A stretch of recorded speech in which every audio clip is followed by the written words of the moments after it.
Hey everyone, welcome to The Path of Me. I'm your host, Wendy Hutchinson, and my guest today is the lovely Elizabeth DiPace. Hey Hi, good Elizabeth, morning. good morning. She is a Marconics energy practitioner, but she's also the co-owner of Al Rod Studio Events, which is an event promotion company. They're global. They do events all over the world. And I want to welcome you to the show. Thank you for your time. Oh, thank you for having me here. It's my honor. I'm so excited to talk to you.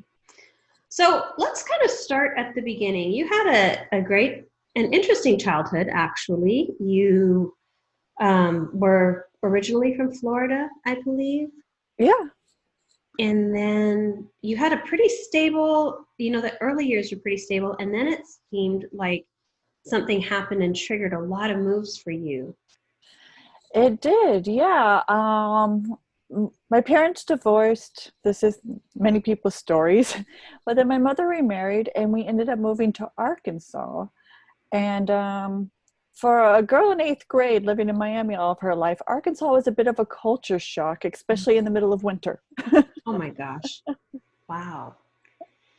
And then you moved pretty frequently through high school, right?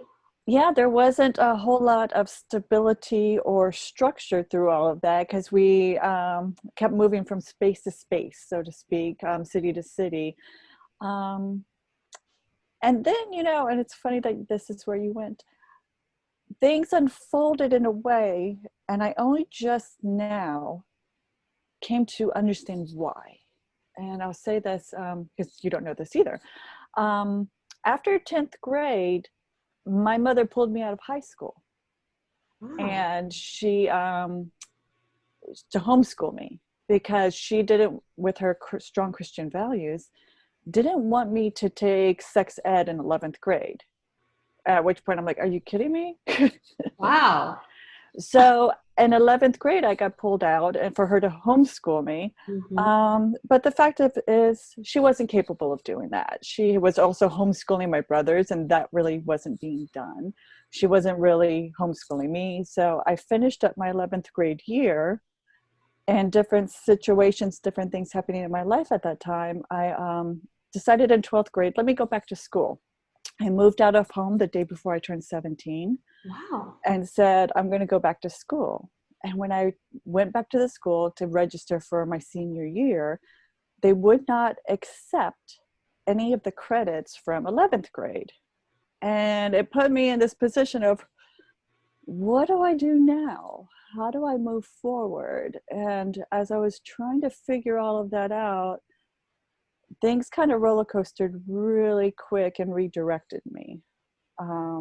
Because I'd been moved out maybe 4 months and living with at that time, my boyfriend, my fiance's parents. And then my mother got upset about something and called the cops and said I was a runaway. And I've been moved out for 4 months. She knows where I am. Everybody consented to this. Oh my gosh. And that resulted in me ending up in protective child services for about a month What? and kind of stuck there where these people, it's a midway house almost for kids who just got out of juvenile hall who have no place to go. Elizabeth, that Yeah, must have so been so hard for you. I it can't. was pretty traumatic. Yeah. Yeah, it was really traumatic. And I kind of got stuck there and abandoned there before I was able to get out. But Did you while I age was out like when you're 18 or like how does that work? actually, the people that worked there did a really good job of trying to keep things moving forward for me as much as possible. And it was actually while I was there that they helped me take the GED test. Oh gosh. So Wow. that resolved me even having to finish up senior year of high Right. school. So I ended up graduating technically before my senior year was done because I got my GED while I was there. Right. So and then I ended up just overnight back in Florida living with my father. Like it all kind of resolved itself. Oh, So huge events that took place that major. moved me here, moved me there, and it felt very much beyond my control in sometimes. And at other times I had to really stand in my power and say, no, I will not go down that direction. which is kind of a big thing to have to do, I think, at as that, a 17-year-old. at that age. Yeah, And to make these big to make choices. those big life choices, but also to sit with all the emotion Yes. that's churned up. Because every time there's like a major life event, there's like triggers, right? Like heavy emotional triggers that trigger stories from our past, stories around our relationships with our mothers or fathers or our history, be it as that it may. And so for you to have to navigate so much at such an early age must have really shaped who you are today. Absolutely. It made you almost crave structure because it kept feeling like the rug kept getting pulled out from under you by an unstable person who was making decisions for a family who was not really emotionally or mentally capable of making decisions for themselves. Yeah. And so Challenging at best. so as a child, it puts, I think, maybe instills some fear in you because you're like, crap, what is this person going to do next to us? What, position is she going to put us into next? And it took a long time for me to understand this because I felt very frustrated all growing Sure. up. Like, I had to get a GED and now I don't know what I want to do for college. And everything had been mixed up and shifted and moved. And there was also a little bit of, I guess maybe the best word is ego, like embarrassment, like, oh my gosh, like to tell people when they say, what school did you go to? Where did you graduate from? What college? And I'm like, I got my GED, Yeah, yeah, that really makes you feel uncomfortable or inadequate, I guess is probably the yeah. best word Those for it. contracts that we pick for ourselves, gosh darn it, they Yeah. could be really challenging. But I have to tell you, it only just now revealed itself to me why that all played out as it did. And in my 10th grade year, I was strong in mathematics and biology. I was fascinated by biology and the sciences, DNA sequencing, gene sequencing. And these were my strong suits. And I'm like, oh, this is where I think I want to pursue my career in college education. Mhm. And all that kind of really collapsed for me because then once I got, back to Florida, GED in hand, I was just really emotionally shell shocked Yeah. and didn't know how to move forward. Um, and now when I look at around us now with the pandemic, with vaccines, with the viruses, with everything that the controversy around what's in our vaccines, what they're intending to do, what our pharmaceuticals are doing to us. And I just now realized, like, oh my gosh, I could have very well have been in that industry based upon my pursuit of sciences, genes, DNA, and mathematics. And where would that have put me right now as we're in this pandemic? And is that the right place for me to be for this moment and what is happening right here and right now? And I'm like, it was kind of like one of those moments of, Right, I finally understood it, 20 something years right, later.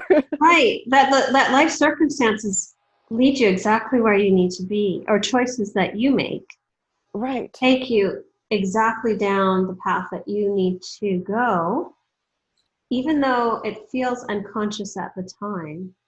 Yes. There is a thread of consciousness in where we're being directed, I think, in the choices we make. Yes, even when it feels like outside sources are doing it to you, you have no control. Nothing's happening to you. It's all happening for you. And eventually you'll get to that place where maybe you can see that. That's a hard concept for people to understand, especially when things are falling apart and they're traumatic and there's drama and chaos. And, you know, knowing you now, you're so grounded and so centered. It must have taken some work to get to this place of balance and harmony, given the history that you had, because our childhoods really shape us Yes. in so many ways. Whether it's an easy and seamless childhood or a very traumatic and difficult childhood, there's themes and stories and emotional baggage that is attached to all of it, right? Absolutely. And our ego is shaped by it too. So congratulations on reaching this place of neutrality and observation in life. You know, And it takes a lot of work to get there too. It mhm, really takes a lot of ownership of how you want to show up every day, mhm, and what you want to hold on to and what you don't want to hold on to, what baggage you right, want to claim as yours. right. It's so, for some reason, difficult for a lot of us to figure out who we really are because we have so much deep programming Yeah. within us, right? It's in our DNA, it's in our history, it's in our ancestry, it's in our society. It's so challenging to figure out who we are. And what's so interesting to me about it is the paradox of the fact that we already are who we are. It's like we're wearing blinders and we can't see it, you know? That that's a good point. Yeah. What do I need to be? Who do I need to be? Well, you already are that. No, but who do I need to be? You Right, already are who you need to be. I don't right. understand. Yeah, we're already present and our soul is already there. Our essence is already in here.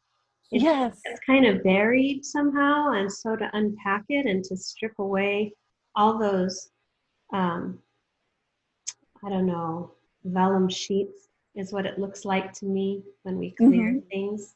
It's like we're Yeah. covered in all of these vellum sheets, and together they really blind us to our truth, you know. Right. So as we go through that shedding process, we're just, I've seen this, where like literally vellum sheets are just being pulled off, you know, to create clarity.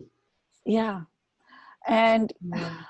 it kind of those vellum sheets can be seen as so heavy in some ways. Mm-hmm. Like you can't breathe. They can be very suffocating, especially if you're kind of sensitive to when you're not standing in your truth, when you're not standing in your light. And sometimes those vellum sheets keep you from seeing all of that. And you Absolutely. really have to like break them away and keep rediscovering a new layer of you. It's such an eternal process. Yes. Congratulations. You found your way out. You made it. I Freedom. know, I know. Now you're the empowered woman that you're meant to be. So tell me Yeah. what happened after that. What was your next move? After you went to stay with your dad, Yeah. I covered just a was little like, bit. I got to work.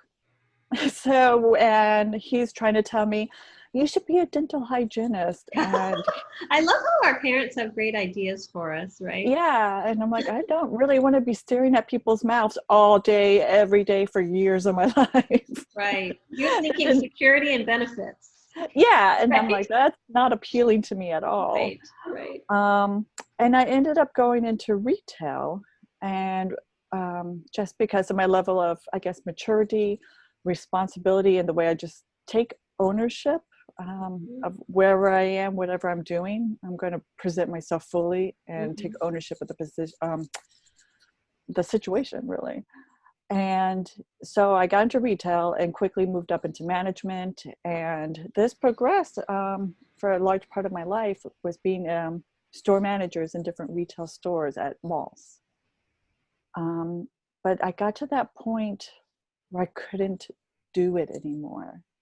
Tell me about that. What happened exactly? Um, I was going through my own emotional struggle, still trying to heal. I was in my 20s.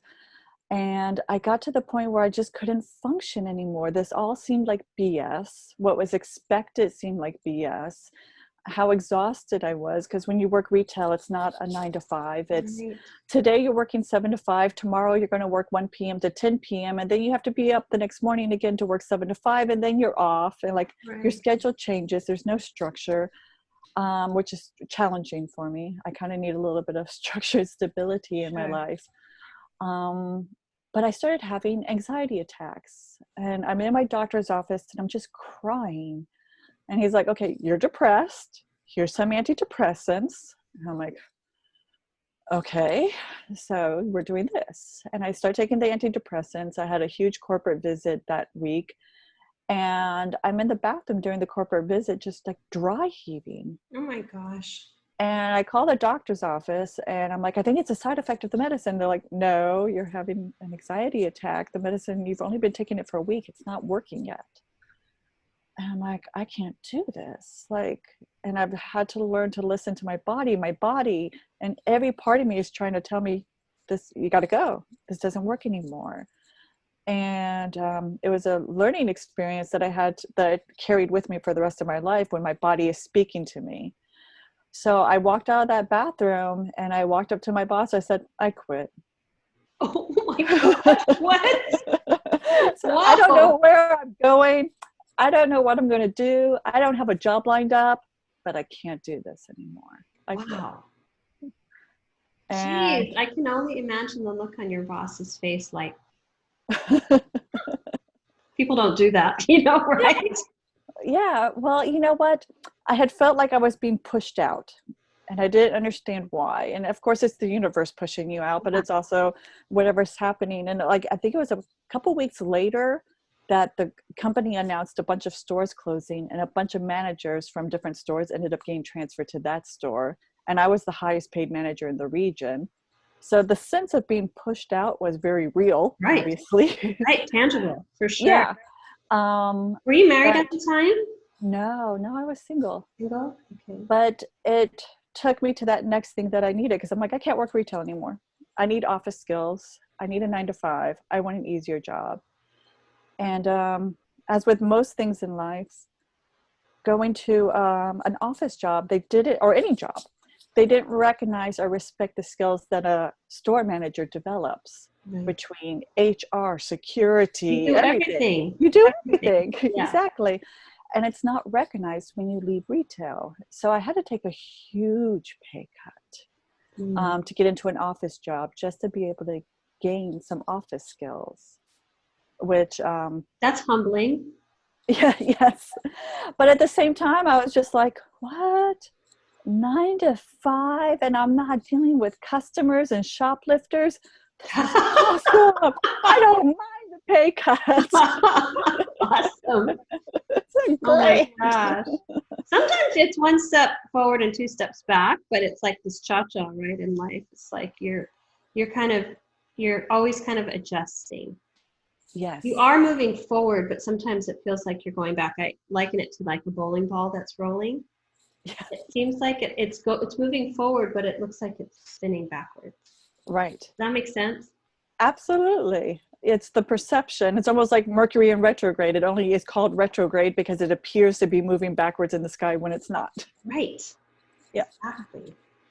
Exactly. So that was a huge shift for you.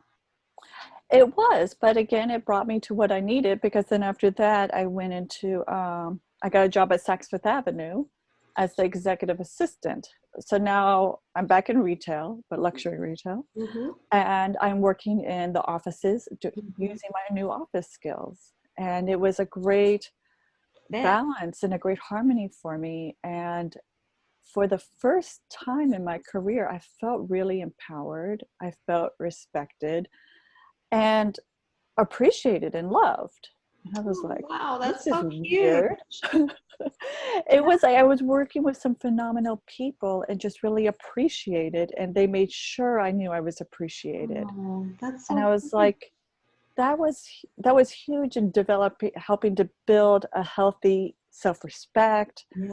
a healthy self-perception, and a sense of adequacy, like I'm worthy, I can do this. Yeah. And it created a lot of structure for me. It did a lot for me. And then I had to go and say, no more of this. Then the universe shoved you again. It did. You're not doing this anymore. Yeah. Did you enjoy that time? Okay, time to move on. Yeah. What was that transition like for you? What brought that on? Well, it was the same thing as far as like having to pay attention to what my body's telling me. Like, oh, I'm having anxiety attacks every time I have to pick up the phone and answer a customer. Ooh, okay, let me pay attention to this. I've dealt with this before. My body tells me when something's right, when something's wrong. Mm-hmm. And I'm blessed to have such a sensitive system. And have that awareness. Because a lot of people have that, but they resist it. Right. So they'll just wait till the nervous breakdown. Right? I mean, because they're not... they don't have that emotional quotient for IQ, really, connection. So it's good that you had the awareness.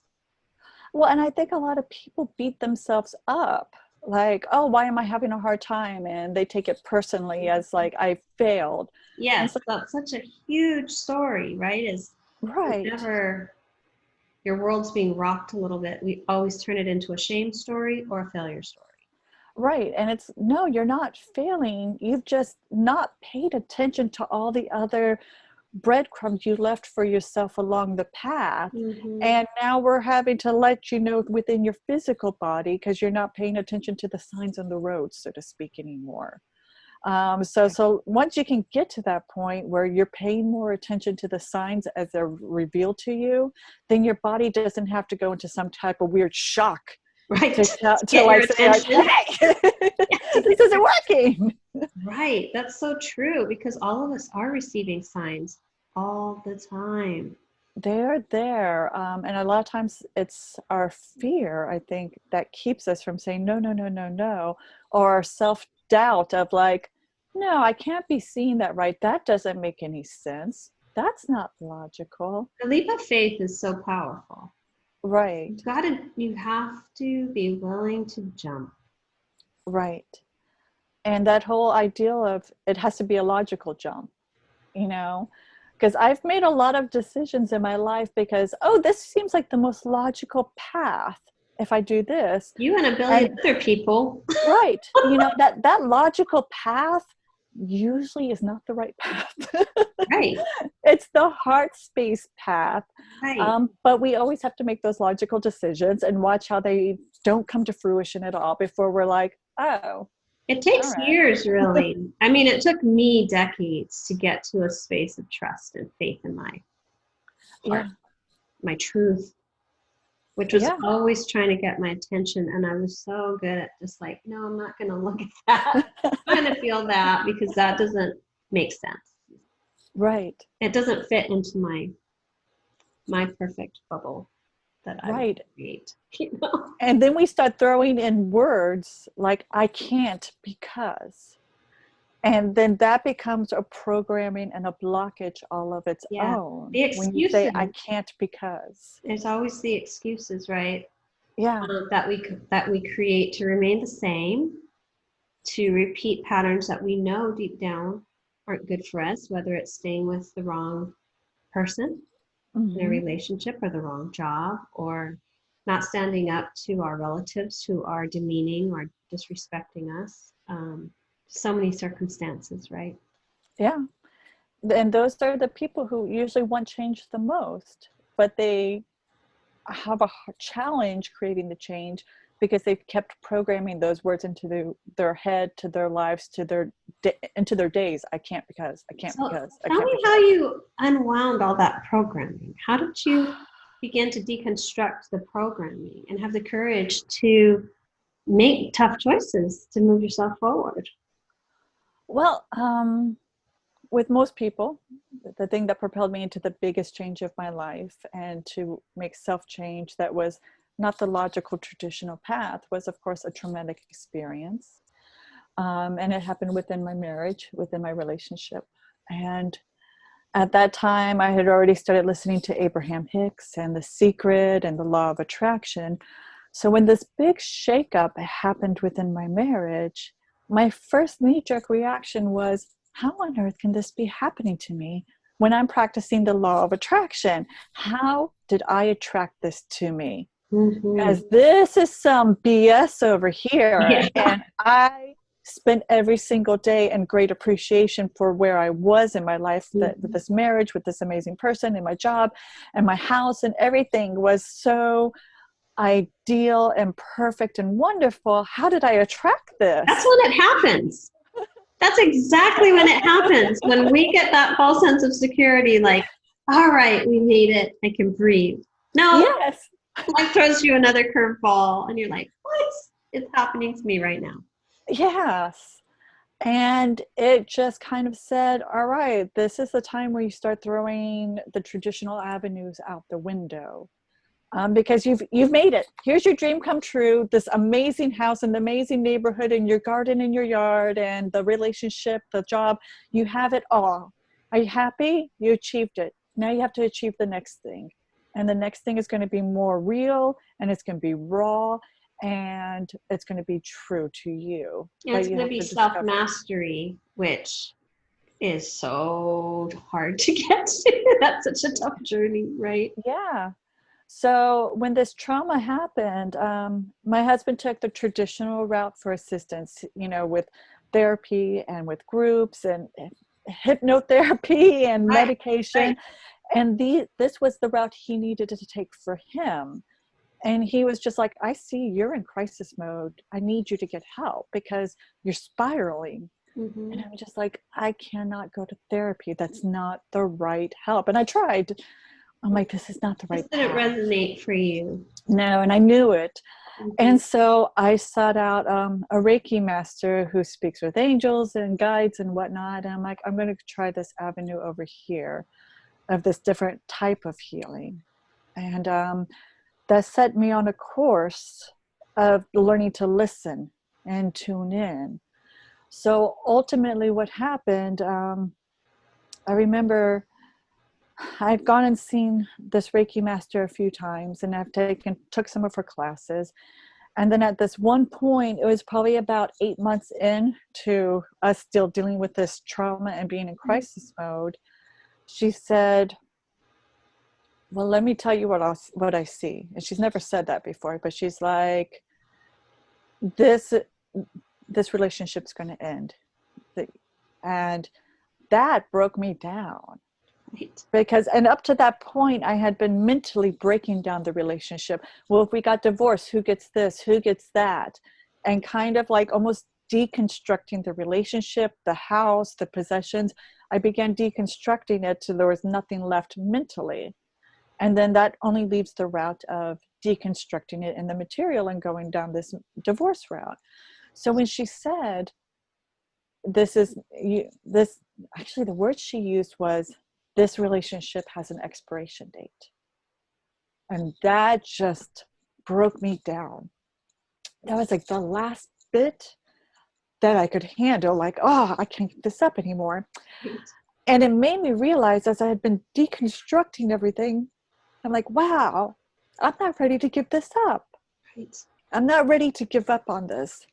So I went home that day and had this huge breakdown in front of him. And I said those words too. I said what she said, and my reaction of like, wow, I'm not ready to give this up. I put a box of tissue near me because you warned me. I have this effect on people. All of a sudden we're talking and then they're crying. It happens. Yeah. Yeah, I was warned. Oh. I'm glad you're prepared. And this is so powerful. And for you to be that vulnerable in front of him was probably a huge step too. Yeah, and he said that was the moment it snapped him out of it too. And it forced both of us to take another path because she was right. Right. As far as the train track we were on, it was like a locomotive and it was barreling down the tracks, and this is where it's going. Right. If you don't take action. Right. And I think that it was in that moment that both of our teams just kind of spoke to us and said, hey, this is ultimately where you two are going to be going, and the work you're going to be doing both in the physical plane and in the spiritual plane. And I think that at that point, both of us rewrote our contracts to do this work together.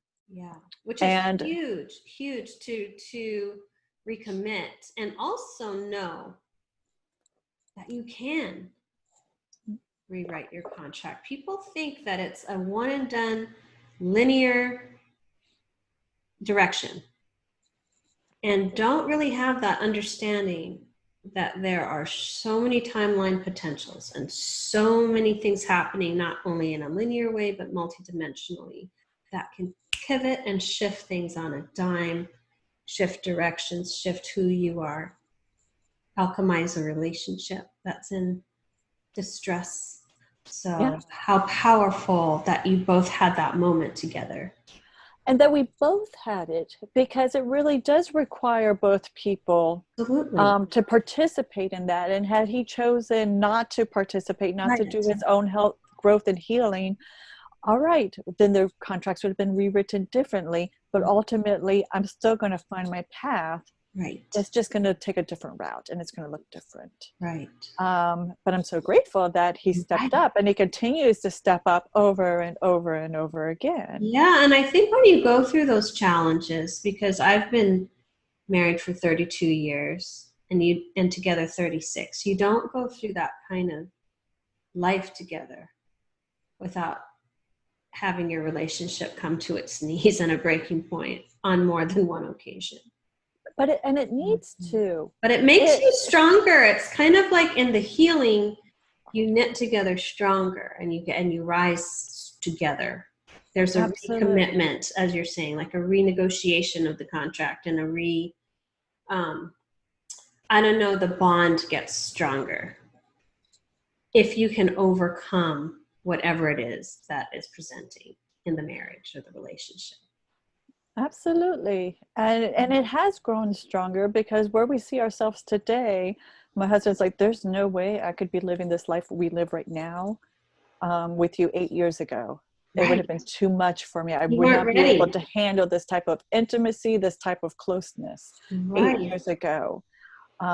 So it's just think about the growth from back then all the way to this point, in not only each of you individually, but as a couple, as in your business, in your lifestyle. Like literally, you guys have completely reinvented everything about your life. Oh gosh, yeah. It's really incredible to think how far you've come. It's really big. We went big by going small. Right. So tell me a little bit about that. You reached this crossroads. You left your job as an executive assistant. Yeah, and I joined his company. So up to this point, he was a character artist. He'd been doing this for like 25 years. He knows everybody in the industry, and he was starting to get to the point where he was growing nationally, and that he was flying out to work jobs all over the nation. And if he wasn't available for a job, then we would have another artist work the job. And so we said, well, why don't I quit the job and we expand Alrod Studio beyond just caricatures to all forms of party entertainers. Because you've been in this industry for a long time. You know all the clowns, you know all the stilt walkers, you know all the magicians. And how can I participate? Well, let me try learning fortune telling. And he's like, I hope you don't think that that's fake or false. And I'm like, well, I wouldn't be able to do it fake or false. I can't do anything fake or false. Right. If I do this, I really need to do it from a place of integrity. So I flat out sat there and learned how to do tarot.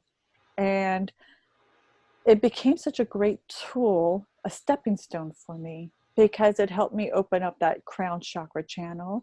It helped me to listen, how to tune in, how to receive messages, and how to just connect to people. And then it became part of my daily routine. I would do tarot card readings and receive messages that really helped shift me. And it wasn't about, for me, it was never about asking questions like, what's in my future? Or what's going to happen here? Or what's going to happen there? I never had any questions. I always said, what's the energies today? What did today's energies bring us? What's the message? Yes. And so using angel cards and all sorts of stuff, I just learned to tune in, and the messages became very healing. They became an expansion of my consciousness, up until the point where I didn't need that anymore. And that was a tool I could set aside, because like, all right, I've had this expansion of consciousness using this tool. Now let me have that expansion of consciousness through my own I am, my own higher self. Which is so powerful. I think a lot of people get caught up because our consciousness and expansion is a stair-step experience. And people tend to, this is my observation, you continued on the path and realized you are expanding beyond that. Yeah. But then there are those who attach to that particular modality or aspect, like the tarot cards or the medium, whatever it is, right? instead of allowing it to be a tool for a perpetual expansion, you know, I think it's really important to talk about how what we align with really determines our expansion. And so if we align and stay somewhere, that's it. We've literally capped and limited our expansion to this bandwidth for however long we continue to align with it. Instead of like you used that tool and learned it, and it created so much growth and expansion for you, and then you were like, okay, I need to keep going. Yes. It's so important, because I think a lot of people miss that step, and then they just stay in that bandwidth like forever. Right. You don't stay in elementary school forever. You go on to middle school, then you go on to high school, then you go on to college, and which is all like contract. You have to keep stepping up. Right. Yeah, absolutely.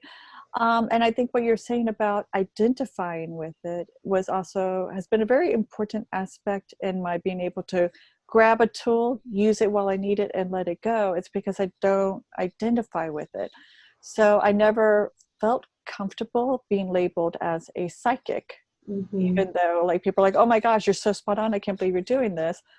I did not feel comfortable having that label and saying, this is who I am a psychic. That didn't feel graceful to me in any way. And that's probably another reason I was able to let that tool go when it was time to let it go, because it didn't define me. How did you know it was time? Was it a feeling? Was it a knowing? You know, just through the Marconics classes, starting to hear about self-sovereignty and learning that, hey, as I'm using this tool, who and what am I tapping into? And because when I would do these at corporate events or parties, I may do 20 to 50 readings in a night. What? Oh my gosh. Because like I'm whipping them out, boom, boom, boom, boom, boom. This is for entertainment purposes. And there's a line of people. And so I would get into this groove, and I'm talking to somebody over here. So I'm laying the cards, and I'm looking at the cards, and I'm getting the messages, and I'm talking, okay, yeah, I get it. Samson and Delilah, got it. You know, like, or, you know, whatever the message is, I'm getting it. There's a portal, there's a channel that's open right here for me, and I'm talking to it. I'm like, oh, got it, got it, got it. And I'm like, oh, so yeah, I'm kind of talking to somebody. Who am I talking to? Who's coming through that channel? Is it my higher self? Is it their higher self? Who or what am I talking to? If I don't have the cognizance to be able to know that, oh, maybe I should question that. And I would definitely see by the end of the night, I'm like, everybody's having the same exact reading. I'm like, okay, you're getting repetitive. I don't know who you are, but you're saying the same thing to me over and over and over again now. Surely not everybody's wife is going to be pregnant.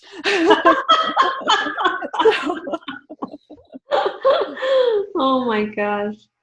So it was just like to hear a different path. And I think that's maybe what a lot of different things don't teach, or the message you don't hear about, is tapping into you, and that your higher self is you and not outside of you. Your I am at source is you, not outside of you. Yes. And so once I started hearing these messages, I'm like, well, I need to pay attention to that and tune in and see what that means. Because what's the harm of tuning in? You know, right. That's not going to take you any place you shouldn't be going, tuning in. To yourself. Right. Yeah. Right. Like, it's so interesting in life because we tune out. We tune out from ourselves, and we tune into everything external to us. And I think that's from a place of a lack of self-trust. Absolutely. Because if you don't trust yourself, how can you trust your higher self? And how can you trust your I am at source? So therefore you seek the guidance of everybody else around you. What do you think of this? What do you think about that? What should I be doing? Let me consult the cards. Let me consult the tarot or angels or whatever. Because you don't trust yourself. And if you can't trust yourself, you cannot stand in sovereignty and power. I'd love to talk about sovereignty, because I feel it's so important right now that we stand in our sovereignty, that we stand and connect to our I am to source, that we know who we are fully.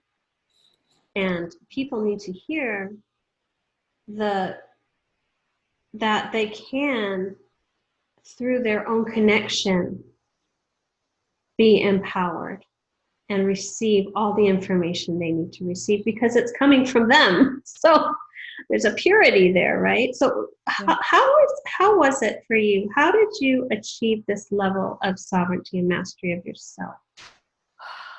I think the first thing that I had to really do was to clear fear programmings. Mm-hmm. And people, how do you do that?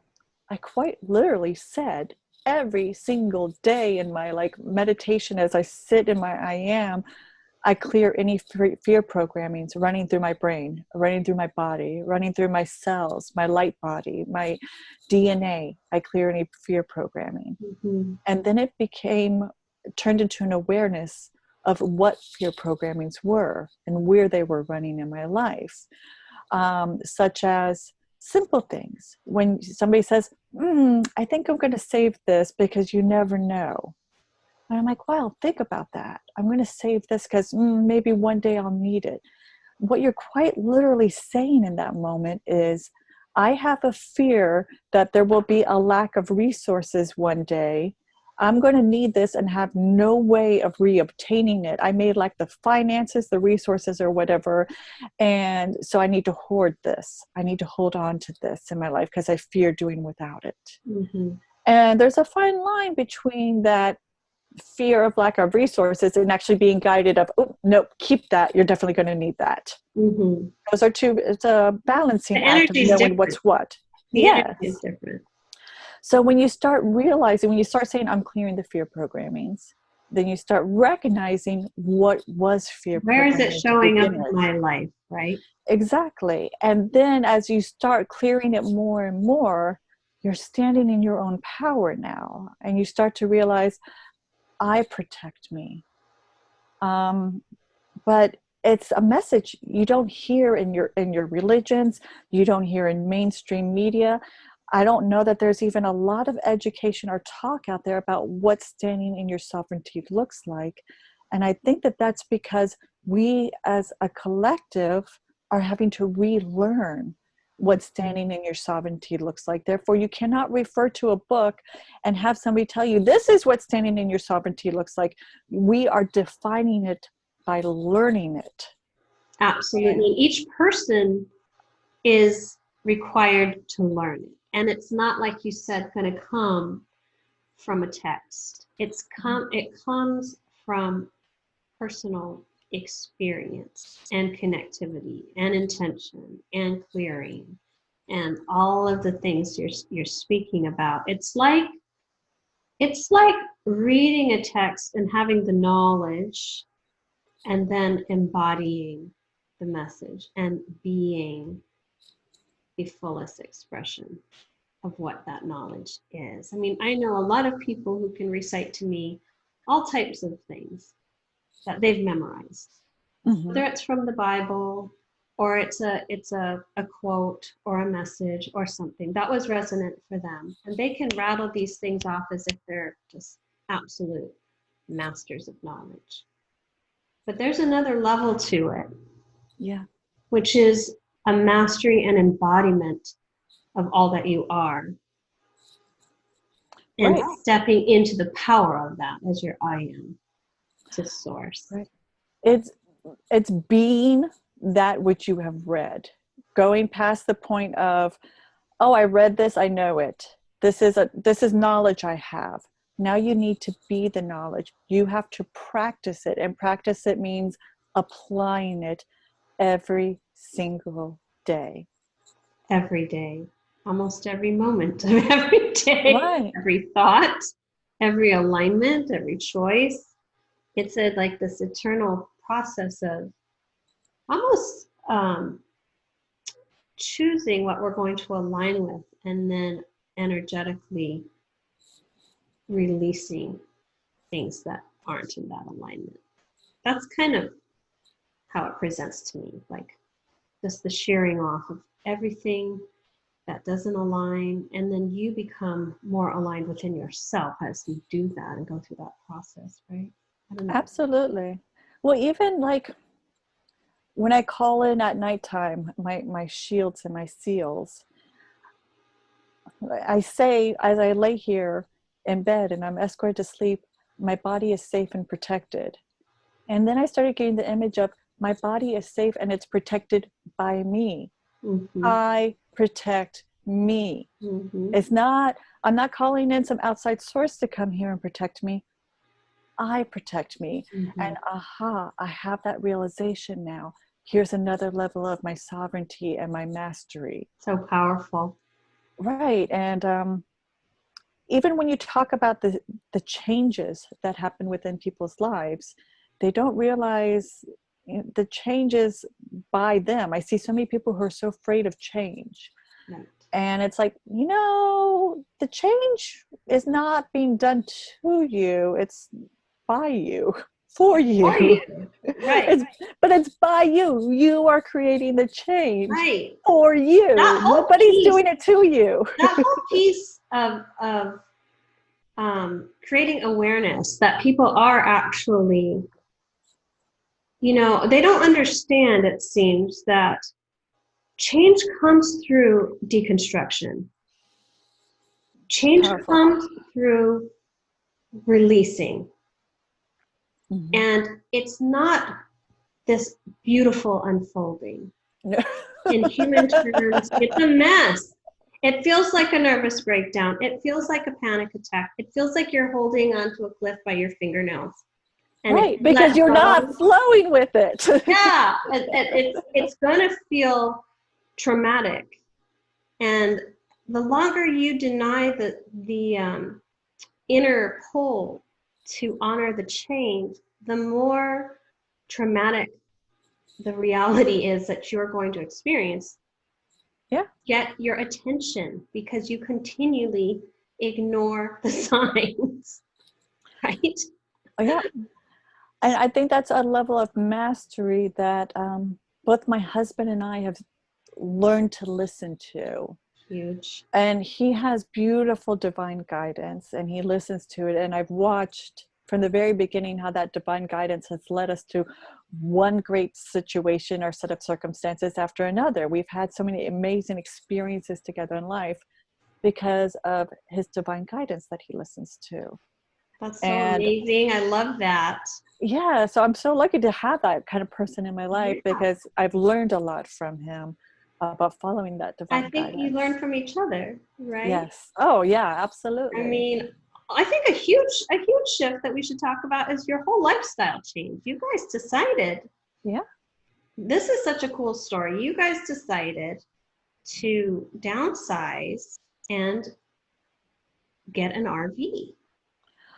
Yeah, and that was something at first I had a hard time with because that was a route my mother took in some of her poor decisions in life. So there's some resistance to repeating that. There was, and because she had second mortgaged the house to buy an RV, and then next thing you know, there's 5 of us and a huge dog living in an RV up in Arkansas and it's freezing. And I'm just like, are you kidding me? Right. Like, this doesn't feel like a wise decision. Right. And then ultimately, like, the RV got repoed and like all these sets of circumstances. So I really had a lot of stigma attached to the idea of living in an RV. Sure. I was afraid of what my family would think because they're like, hello, can you not see what mom did and look at where she ended up? So like between my brothers, my father, there was like a lot of worry about that. Yeah. Yeah. Well, I guess just worry within me about how they would perceive this decision. Mm-hmm. And then there's also the ideal of like, what do people think of people living in an RV and at campgrounds and whatnot? And what kind of life is that? There was a lot of stigma. There were a lot of moving parts for you to actually work through. Right. So when he first approached me about it, like I could see he was just very excited about this and he wanted this. And he's like, financially, it makes good sense to us because we have to make X amount of money and work our tushes off to be able to maintain this lifestyle that we have. And is that what we really want? We had taken a trip. It was like a 5-week road trip to go out to Burning Man in 2016 with a little camper. And we just loved being on the road so much. We enjoyed the road trip and seeing all these places and going to these places. And it stirred us, and that stayed with us. So he's like, why can't life be like that? And I'm like, all right, well, show me the numbers, because I'm a numbers person. Right. Let me see how this makes sense financially. And then ultimately, I approached it as a social experiment, because I love the idea of getting rid of everything and downsizing, just Sure. because. And that was such a huge process, having to get rid of everything, because it took me probably a good 5 to 6 months to clear the house of everything. And it was energetically exhausting to do so. I couldn't focus on anything else. I can imagine. Well, I kind of realized, like, every single possession in your home, from every earring, every fork, everything, when you count the number of items in your home, So every much. hair clip, everything in your medicine cabinet, Right. it's millions of items Right. that are in your home. To have to clear this out is huge. But Sure. each one of those items, you have to hold an energetic space for, an ownership of. Mhm. And it took you how many hours of working to buy those things? How many hours of deciding and deliberating and picking it out to obtain those things? It took you so much energy to acquire each and every item in your home. And it takes just as much energy to release it gracefully. Because you can be forced to release it ungracefully, fire, flood, whatever. But Right. if you're wanting to release But it gracefully. to intentionally release it. And I really believe that in that, I think a lot of people are doing that right now because everyone is home and they have time. So there has been a lot of purging and clearing and organizing and releasing. And what's really interesting is there is a lightening when we let go of Yes. stuff. It's like we're energetically clearing our field as we are clearing stuff, the energy of stuff. Exactly. And your attachment to the stuff, the emotional attachment to these things. So we're down to a 5x5 storage shed. And Wow. if everything in there disappeared, I'd be okay. Wow. And those are our most precious items in some ways in there, like all the seashells we picked, the autographed books of our friends, Oh, that's so photos, amazing. stuff like Right. that. So sentimental things, Sentimental, but memories. even if those disappeared right now, I'd be like, life goes on. It's Right. okay. Wow. That is so powerful. And this lifestyle has worked out amazing for you. And how cool that you had that Burning Man experience. I just want to touch on that because I mean, what was that like for you to experience Burning Man for the first time? Burning Man is something you really almost need to experience twice. Because the first time you're in survival mode. How do I survive this? How do I stay as comfortable as I'd like to be comfortable? And it kind of redefines you, or it reshapes you. And they say Burning Man will change you if you let it. And we just had no idea that we'd be living in an RV because of it. Right. It changed your whole life, really. It did, yes. And I know some people that went to Burning Man and they had to find an exit out and leave that day. They couldn't handle the intensity of it. Wow. But it's ultimately what you make it, because there's some camps over here and the whole theme of the camp is orgies. I don't want that to be my reality. Right. I don't need it to be my reality. This camp over here, they're chanting and doing mantras. Okay, that's cool. This camp over here is doing naked yoga. That's cool too. So there's like clusters of energetic groupings that are happening. Yes. And alignments that are happening for different people. Right. And it's just, I think, such the perfect illustration of what it's like to be in this world, where you have everybody having very different experiences in the same place, being in the same place, the same time, but That with sounds like very different experiences. multidimensionality. Yes. So I just ride my bicycle over here and see what they're doing. Nope, that doesn't resonate. Ride my bicycle over here and see what they're doing. But one of the amazing things was the sandstorms.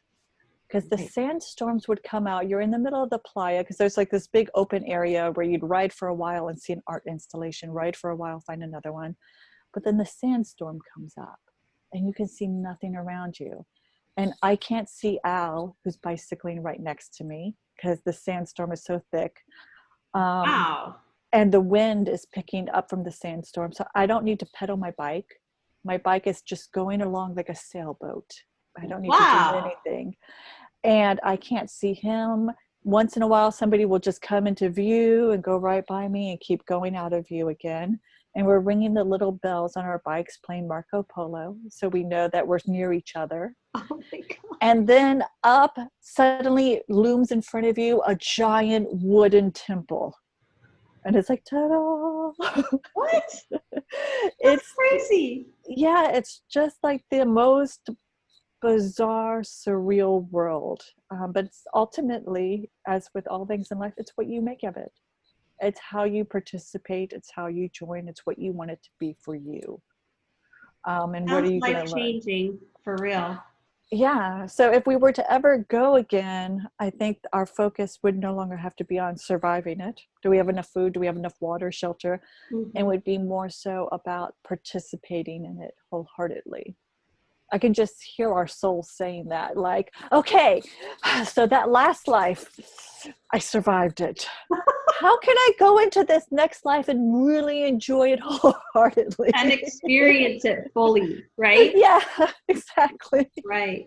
It is kind of a metaphor for life, because there are people who are just trying to cling to survival. Yes. And that transcends all socioeconomic groups. Yeah. It doesn't matter. People can have all the material things and be clinging to survival mentally and emotionally and energetically. Right? And I think right now, just the year 2020, I think a lot of people are looking at their survival mode and what they thought they needed to survive versus what they truly need to survive. Also redefining who you are. Yeah. Who would have thought that a global pandemic and shutdown would literally remap the entire foundation of the world, because it is, and it's remapping the entire foundation of ourselves because of the time that we are being given to really pay attention to ourselves. I think that's my perspective, you know. Oh yeah, I think that there's a lot of people who are experiencing things on a lot of different emotional levels that they're having to process, and this is their shake, this is their trauma, this is their moment to break free to the level of which they are willing to break free of the lives that they have created, that they thought this is the norm. You get a job, you get a house, you put down roots, you put down community. And now suddenly a lot of that's been taken away from them, and now they're redefining what's most important for them. Which is such an integral part of that reconnection to the I am that we were talking about earlier. Because until you are sort of stripped bare, you're easily distracted. Yeah. And isn't that a beautiful word, stripped bare? Like just being like, to me, I'm just like, oh gosh, those words just like let you just let go of everything that doesn't serve you any longer. That was like almost like a release I felt when you said those words. When it happened for me, I realized how much energy I was spending holding on to all of these things that weren't aligned with me. And they weren't necessarily tangible things, but they were like emotional things and stories about who I was and how I was defined so much by other people. Mm-hmm. There was so much power in that I had given away. You know, to reclaim myself, it's the biggest gift. Mm-hmm. And to still have time in life to experience life in this empowered state was the biggest gift. Like, I didn't wait till I was 95 and then have this awakening before I died. You know, it's like I've got time, you know, to actually walk through this life fully alive and present and aligned with myself. And I know you have been given yourself the same gift, you know. Absolutely. And it's been extraordinary, like moving into RV. It also brought up a lot of other emotions too. Like, here's another level of clearing for you. Right. Everything you thought you're going to be able to put in your closet, no.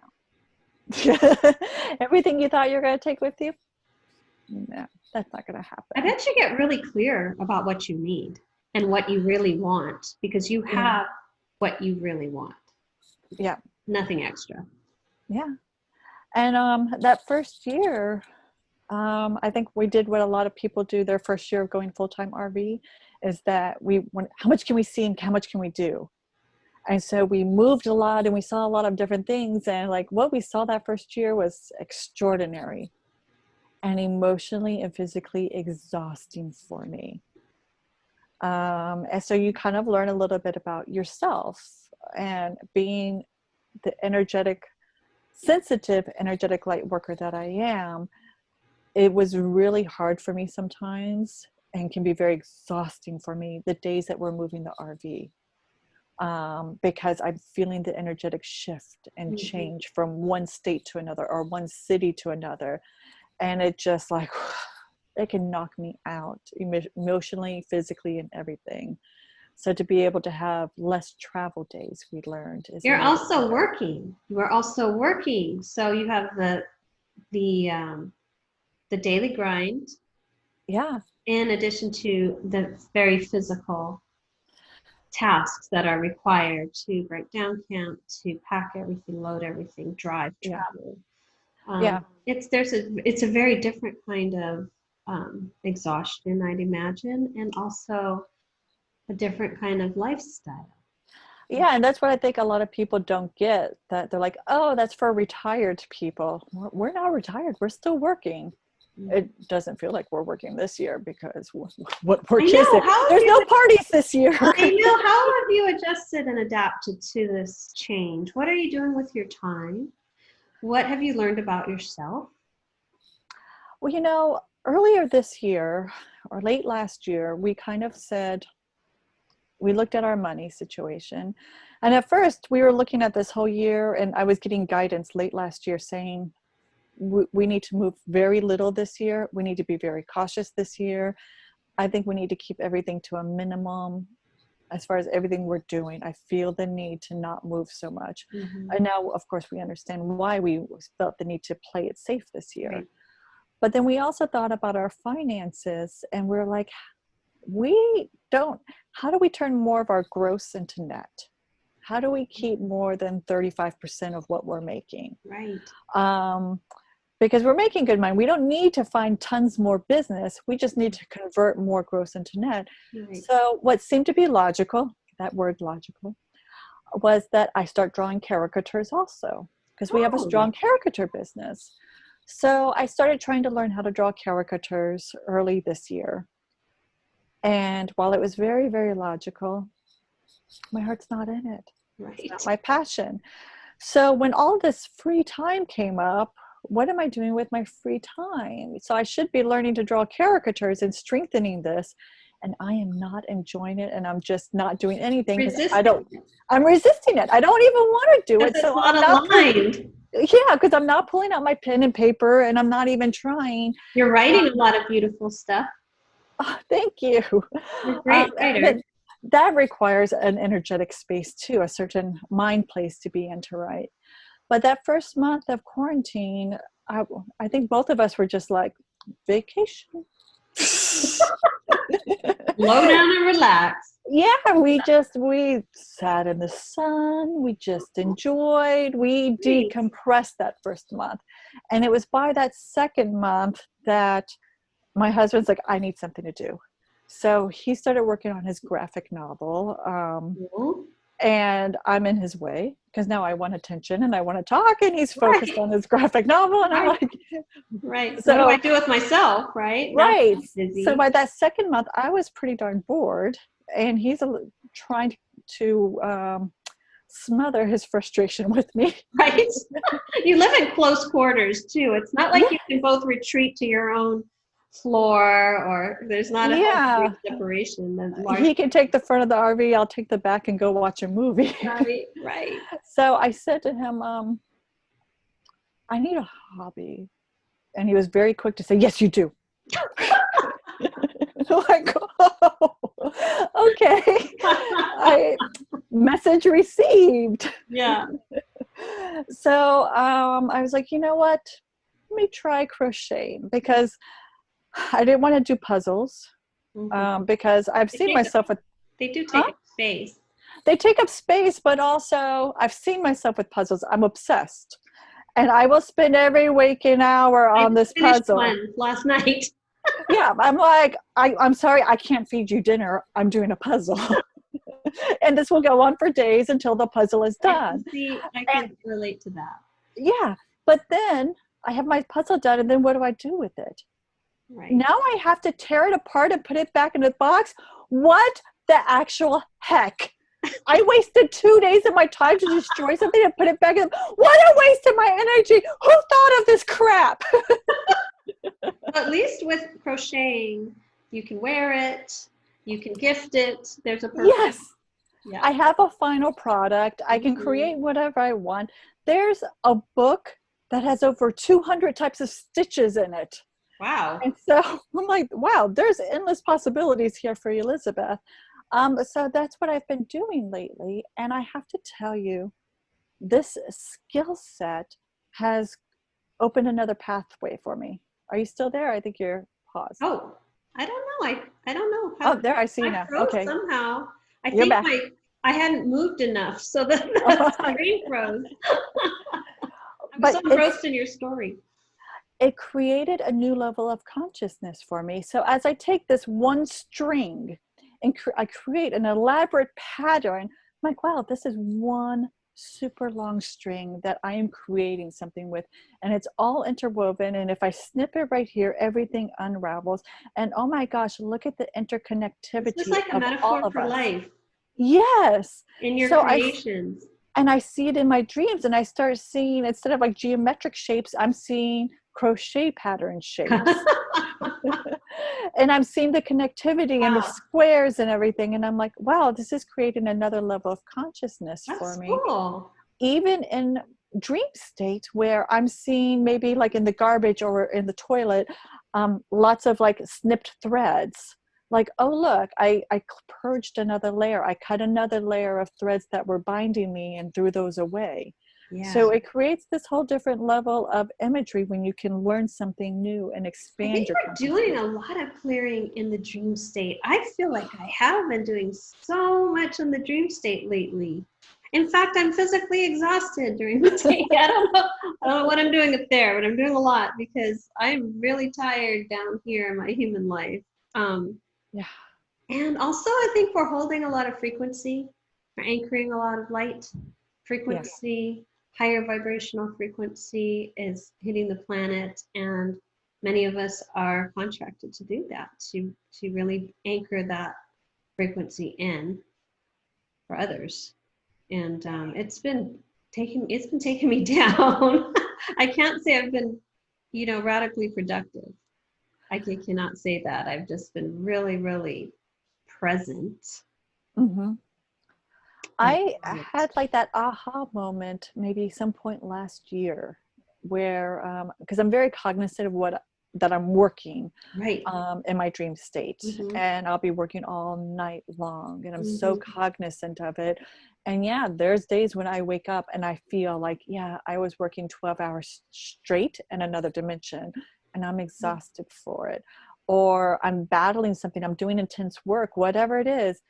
What we do in dream state is so intense, and it's still very much a part of us. It's still our soul working very It's hard. still our mission, our contract, Yes, and an expression of us, but in right, a very different harmonic. right. But you still feel it within this physical body. Yeah, yeah. And it made me realize when I woke up one morning and I'm having coffee and I'm sitting outside watching the sun, and there's birds and there's rabbits, and everything was so perfect and peaceful and very, very quiet and relaxing in my daytime life. I'm like, oh, this is what it's supposed to be. If everybody knew how hard they were working in the Exactly. astral, they would realize that your waking conscious hours in this physical body should be a delight. Sometimes It it's should be a like respite. a This is your recovery. vacation. Yeah. Have appreciation too, and honoring when you're tired and you feel like you need to lay down, go do it. Because Exactly. your And body is telling you something, exactly. And that's probably one of the biggest things I'm most appreciative, that my husband helped me create this life. Like, he put all of this into play, creating his life, that I could fit into it and grow the business and now be a part of his business, just so that way I can honor the fact that I'm working really hard in the spiritual. I'm working really hard in different dimensions. And there's some days where I cannot function. My brain power is not there. I don't need to beat myself up for it. I can have a down day. I'm not having to call out to work sick, because I Right. work for myself. It's Right. when I want to work. If all I can do today is answer 2 emails to clients because it's an emergency, that's all I have to And do. it's okay. And it's okay. It's And okay. Giving yourself permission just to be is right. powerful. And how would I be handling all of this? And how physically, mentally, and emotionally challenging it can be at times if I I was still think working a 9 to 5. it feels like a lot of people don't understand that we are the creators of our lives. So we can actually co-create and create exactly how we want our lives to unfold, whether that's balance, whether that's, being a captain of industry, whether that's being the best mom ever, whether that's just being present to your life and focusing on your spiritual growth, whatever that is, we're here to experience the life that we create. Yeah. We are the creators and masters of our lives, and people don't understand that. Well, and I think that because they're wanting to create something very specific, like you said, captain of industry, Mm-hmm. or I want to create this house here in this spot, or this whatever, and they don't understand it's the vibration you're creating, it's the lifestyle you're creating through Yes. your alignment. I Yes. did not set out to create my life living in an RV traveling around the nation. Didn't set out to create that. Right. I obviously, on some level, set out to create a life where I was free to travel as I wanted. Yes. And I could just be more present for myself. It was a That's lifestyle, right? It was more right. of a feeling and an experience versus something physical, tangible. That became the expression of the vibration you held. Right. Right. And so right here and right now, as we stand, and I know you're familiar with this, at the event horizon, The not knowing horizon. what the terrain holds for us ahead of us, Mm-hmm. be it immediately, short term, long term, because it all looks so different. And my husband and I are trying to plan, all right, how are we going to navigate this? How are we going to move forward? What do we want to create? And I'm like, just keep aligning with the heart space. Don't worry about the most logical decision based upon what's right in front of you. Keep saying from your heart space, this is what I want my life to be like. Doesn't matter what the landscape is. That's Just such keep great moving forward in your advice. heart. Such great advice, because honestly, everything aligns with the heart. Mm-hmm. So if we mentalize it too much, we're actually limiting ourselves Yeah.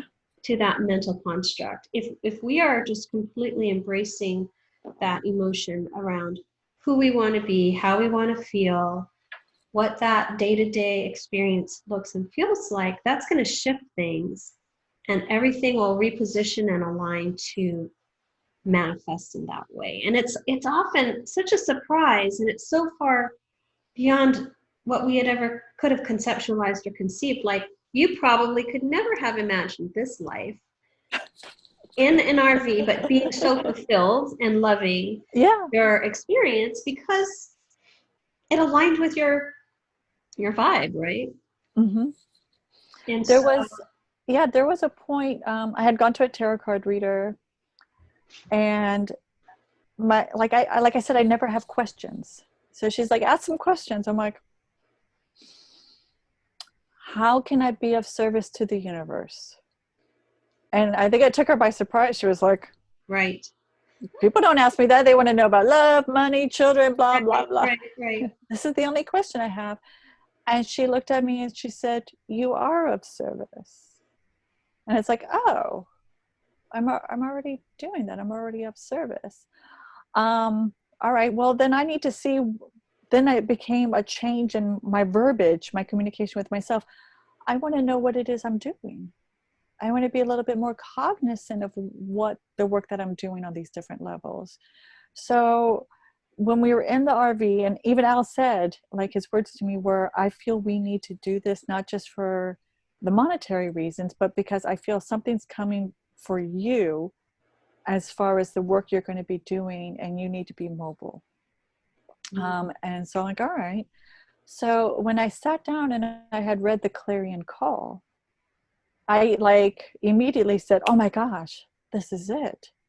And it all came together immediately in my head, like, oh, I need to go get recalibrated, because I need to anchor that Marconics energy as I travel all over the nation. And everywhere I'm going, I'm anchoring this energy. That's my job. That's what I'm doing. Oh, I get it now. Because I kept saying, let me change my verbiage to I want to be of service to, now that I know I am of service, what is it that my soul's doing? What's my work? Because I'm obviously already working. I can relate to that 100%. Wanting to have more awareness, because I know that I am, because I am, because I'm present on this planet. Right. Just by being present and showing up in your life, you're doing what you've come here to do. People have this misconception that you have to actually be out working, doing. But there are many people who are anchoring huge amounts of frequency right now, and their being here on the planet's surface is their job. That's the job, to be present, to honor and take care of their families and themselves, and not necessarily earn money or do something. There is so much happening that people aren't aware of behind the scenes with this event horizon. So much is happening. A complete reconfiguration and restructuring of the harmonics of our planet and the people on it. And everyone's determining where they're going to align and shift and ascend to as individuals. That's the most powerful thing that has ever been presented to humanity. That's the focus. That's what this is about, this event horizon, right? Yeah. Like, choose, step, align. Like, and there are choices to be made, and many choices have already been made. Yes. So that need to play out in linear time. Yeah, exactly. I think it's exciting and it's beautiful, and I'm so grateful to be at this place where I am right now, where I'm so at peace with all that is. Yes. And all that's happening around me, because I don't feel caught up in the chaos. I don't feel caught up in the turmoil. I'm so at peace with every aspect. And that means I get to hold that vibration for others. Yes. And let others align with this. Like, here, this is the space. I'm holding this space for you of peace in the chaos. And you can align with it, or you can spiral out of control for as long as you like, or if you, whatever. It's okay, whatever you choose and whichever way you go. And there's no judgment and there's no wrong answers, because everybody's experiencing exactly what they're meant to experience to take them exactly where they need to be. And I think removing our ego from the need to save the world or save whoever or champion whatever cause, and being in a space of just allowing everything to unfold as it must, because it's all happening by design and to create change and for a reason, and just having a faith in that and being able to just step back and observe it and be present to it, and like you said, anchor and hold the line, so to speak. It's a gift to allow everyone to be able to be who they need to be and be where they need to be. Yeah. And accept it with show up with grace around all of it. Yep. And I see it more and more. I see people who were stuck in Germany when the virus came out and they weren't able to come back to the US or whatever.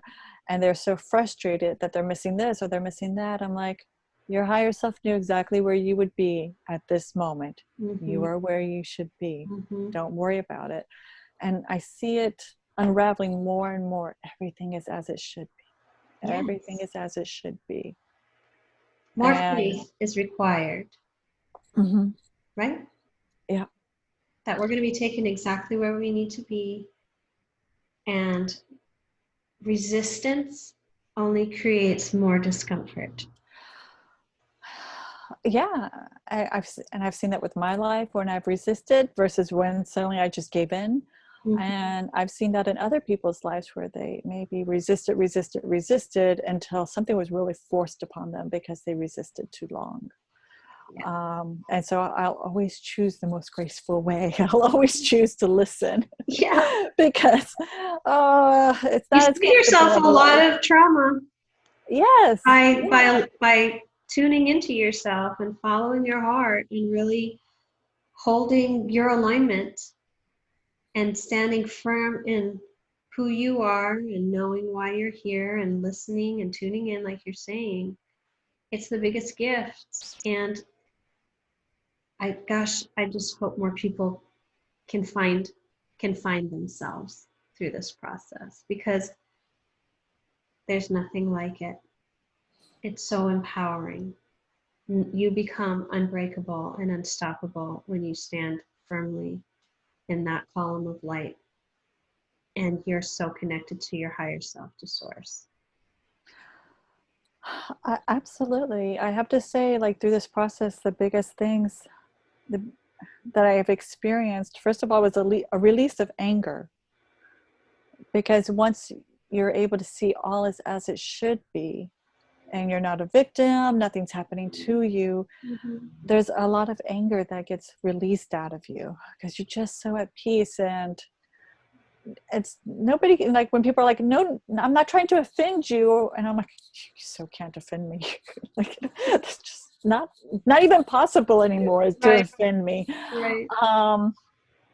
But then also there's a great level of self-love and awareness that I've never experienced before. And it was presented to me in a dream. This like almost introduction to myself. And I had a dream that I'm holding a baby in my arms. And as I'm looking at this baby, its eyes are like galaxies, and it looks up to me. And I'm looking at this baby, and I feel the flesh against my flesh, and I fall so deeply in love with this baby. And I could just see like eons of time and space through this baby. And I became cognizant of standing around me. There were many people, and they were my ancestors. They were my family. They were my guides. They were my higher self. And I became aware that, oh, this baby is me. I was quite literally being introduced to myself and to all that I am. Wow. As my ancestors began telling me everything about baby Elizabeth that I didn't know. Everything about my soul that I didn't know. Everything about all that I am that I didn't know. Oh my gosh. And it's so powerful. It was very, very powerful. I want to cry. I'm getting emotional listening to your story. I didn't have Kleenex in here, so I'm kidding. No, go on. But and I just received this huge download. Yeah. And it became this self-love for me. And it was in that moment I discovered love from me, through me, to me. Love from my higher selves for me, because my higher selves are me. They are not outside of me. So if I send love to my higher self, I'm sending love to me, and then that comes back to me. And it's like this chain of love flowing through all versions of me. And all space and time. Yes. So that self-love became something beyond when you hear people say, I love myself. Get past that. Get past the selfies. Get past the ego, and love your dark side. Love your multidimensionality. Love all of your past Every lives. aspect. Every Huh? aspect. Every Yes. aspect of yourself, right? Yes. And that was a very important piece of the puzzle for me, receiving this. Huge. And And you were there's, ready. You were ready yes. to experience and receive it, because Yeah. you have to reach a certain level of acceptance and self-love to be able to be open to receive the depth of that and Yes. the magnitude of that gift. And it unfolds more and more and more as time goes by. It's almost like more layers and levels of that dream were kind of revealed to me, like the magnitude, to the point where one day I looked in the mirror and I caught myself by surprise. When I looked in my own eyes, I could see so much love from my higher self and my soul staring through my eyes back at me. Oh my gosh, And I was just like, you're making me cry over here. Oh my gosh. Wow. It was really intense. I'm like, when you have that complete awareness, like, wow, that's just love from me to So me. powerful. Right. To know that you're capable of that depth of love for you. Right. And it creates a whole nother layer of self-trust. Like, oh, I can trust the change. I can trust my higher self. So even when I kind of say, okay, what's in store for me? Where am I going? What's happening? I can kind of hear my higher self saying, you're going to love it. Just wait, Elizabeth. Trust me. Stuff is coming. Yeah, trust me, because I am you. So I know what's going to make you happy. I know what's going to make you blissed out. I love it. I can't wait to see what's next for you. Oh my God. Yeah, you don't need to know all the details. Just know. Just trust and keep walking forward, moving forward in your alignment, and it'll all be perfectly presented in perfect time. Yeah, So, and don't be afraid of letting it all go. Don't be afraid of what you have to let go in life. And I think I feel like detachment is a huge piece, right? Right. If we can just detach and allow, that's the most powerful place, because then everything is possible. Right. And there's no resistance to receiving it either. And I think we need to define that word for some people, because for some people, they feel that that word detach means being cold and not caring and not having ownership or responsibility. And that's not what detachment means. It means that no matter what comes up, all is as it should be. So, oh, I didn't get that house, or I didn't get that job, or whatever. Right. Not being emotionally attached to the fact that you didn't get that job. Right.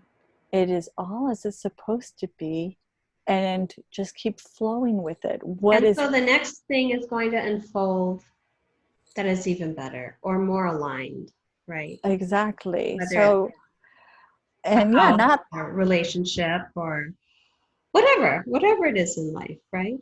Yeah. And not being so, because that attachment is what keeps you stuck. I'm really attached to my life, or I'm attached to this situation, or, well, that's going to keep you stuck there. Let go of that. And then people don't understand that they're aligning with that. Right.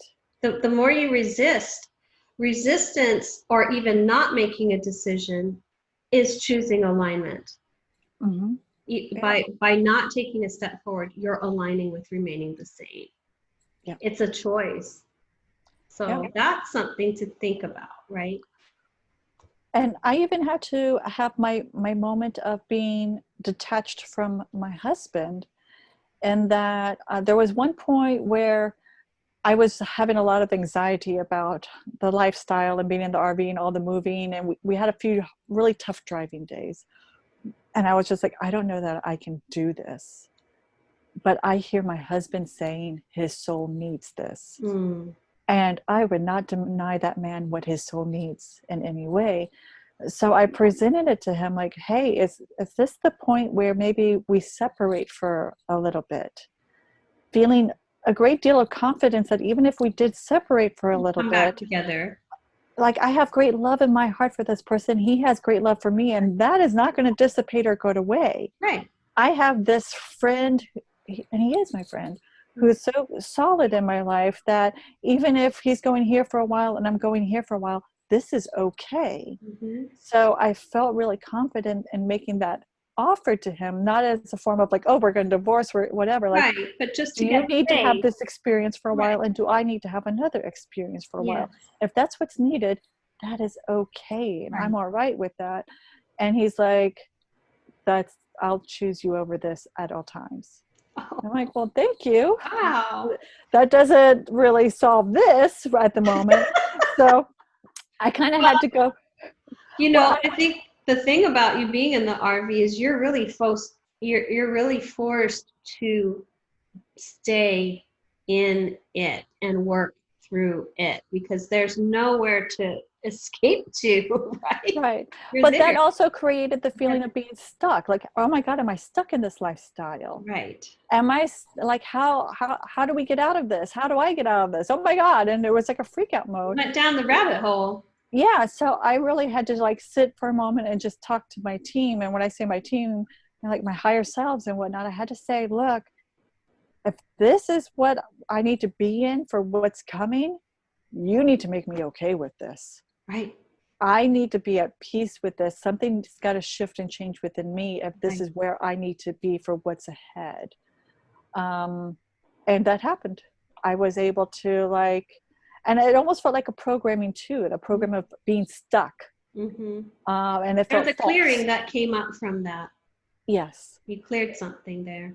Yeah, it felt like a false programming, like it wasn't me. Because when you feel stuck, you start to destroy everything around you. You sure do.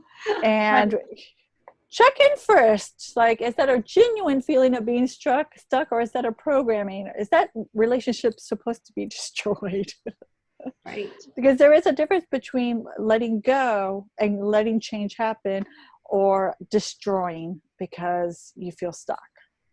And then you're just going to have to repeat that pattern and cycle again until you get through the clearing.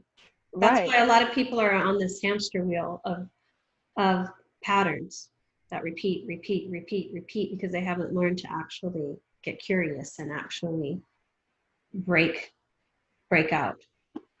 Be present. Yeah. and be aware. Like, all right, let me pay attention and get curious and look in and unpack what this is and get clarity. Like, is this a fear program? Does this serve me? What can I do to change this circumstance or to clear and heal myself, whatever this is that's coming up? Because only through the healing can we affect change. Like, you Right. alchemized that feeling and now you're in a more harmonious space with yourself, right? Yeah. And I think what you said is really important, like having that insight and analyzing what am I feeling and where am I going? Because there's a lot of times where you're going through some big stuff. Mm-hmm. Like something big is going, like when we had our own trauma and I'm like, how did I attract this to myself? I don't understand. Because when you're in the middle of it, you're in the middle of there's change being created. You may not see why. All of those whys, why did this have to happen? Why did this have to happen? Were only available to me in hindsight. Always. Once I healed. Had I not healed, had I had to repeat that process over and over again, that hindsight still would not be available to me because lessons were not learned. Right. And if you don't learn the lesson, you don't have the hindsight. Right. And so it made me so much more cognizant of the fact that everything is happening for a reason. Any trauma, any bad guy situation, any moment of destruction, there was a reason for it.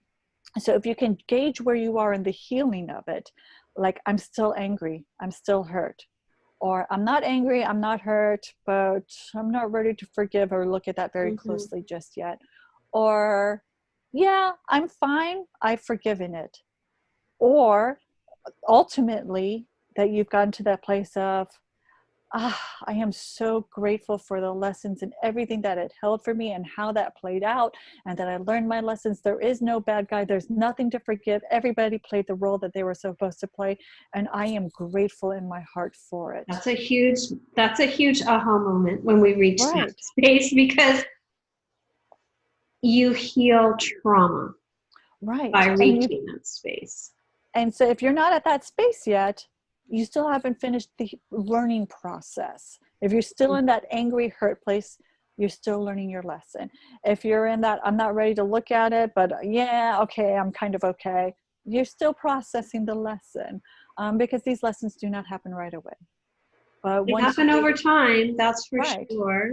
And But the mastery is, if you start to unpack all these things and process feelings and get curious and tune in, over time, you will start to alchemize and shift things faster.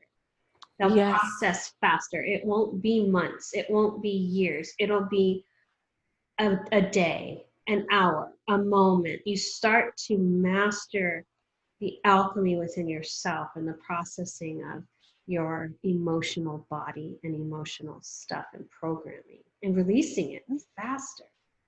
you're absolutely right. It can be very quick once you've got to that level of mastery. And it takes a expanded consciousness without holding anybody in under the disguise of bad guy. Well, we have to get to that space where you ultimately realize this is 100% about us, 100% of the time.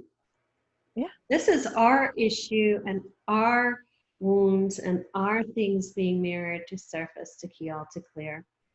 100% of the time. So, and then once you get healthy, then you can separate and remove yourself from toxic or unhealthy relationships and things, and see, okay, this is no longer my lesson. This is about them. And you can step back. Yeah. You recognize with clarity the division between, okay, I've done my work. Now this is no longer my issue. So you can step away or not engage or whatever. When you get to that point of healing completely, right? Absolutely. And it's a great place to be. Oh, I have nothing bad to say about that place. I know, I'm grateful. And it took years. It took me a long time to connect and align and find my truth, believe in myself. It took many, many years. And I honor your journey. Oh. Look how far you've come, and what a beautiful light you're shining for the world. And gosh, we've just talked for an hour and 40 minutes. So we probably should. I should have warned you, I'm loquacious. I am too, which is the problem. We just keep going and going.